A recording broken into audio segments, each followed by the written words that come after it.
அல்லாஹ் இதை தடை செய்திருக்கும் போது, படைத்த இறைவன் இதை தடுத்திருக்கும் போது உங்களுக்கு யாரு இந்த அதிகாரத்தை கொடுக்கும்?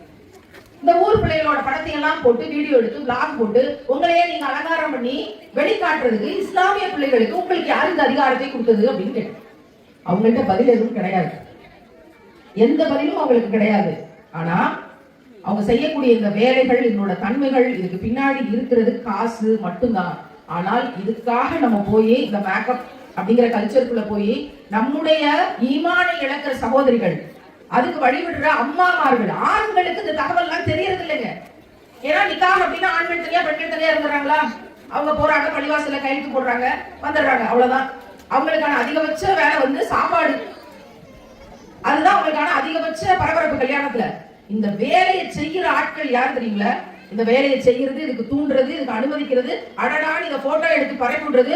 போட்டோ எடுக்காதீங்கன்னு கல்யாண பிள்ளை கதர்னா கூட துப்பட்டிக்கு உள்ள ஒழிச்சு ஓட வச்சுக்கிட்டு இப்படி போட்டோ எடுத்து பரப்பி விட்டுறது. அங்க இருந்து ஃப்ரெண்டு போன் பண்ணி சொல்றான், அடியே போட்டோவை நான் பார்த்துட்டேன் அப்படின்னு. இவளுக்கு பகிர்ந்தது, சொந்தக்காரங்களை மட்டும் தானே உள்ள விட்டோம் அப்படின்னு. சொந்தக்காரங்களுக்குள்ளேயே பிளீஸ்கள் இருந்தா நீங்க என்ன சொந்தக்காரங்க? இதுக்கான தண்டனை என்ன தெரியுமா? ஒரு பெண்ணோட அனுமதி இல்லாம அவளோட வீட்டுக்குள்ளேயே போய் அவளோட திருமண அலங்கார படத்தை எடுத்து அவளுக்கே தெரியாம வெளியிட்டு, இதுல இந்த குளிர்காயக்கூடியவங்களுக்கு பேர் என்ன? நல்லடியார்களா, இபிலிஸ்களா? இதுல குளிர்காயக்கூடிய பெண்களுக்கு பேர் என்ன? இது ஏன் இந்த வேலை செய்றீங்க?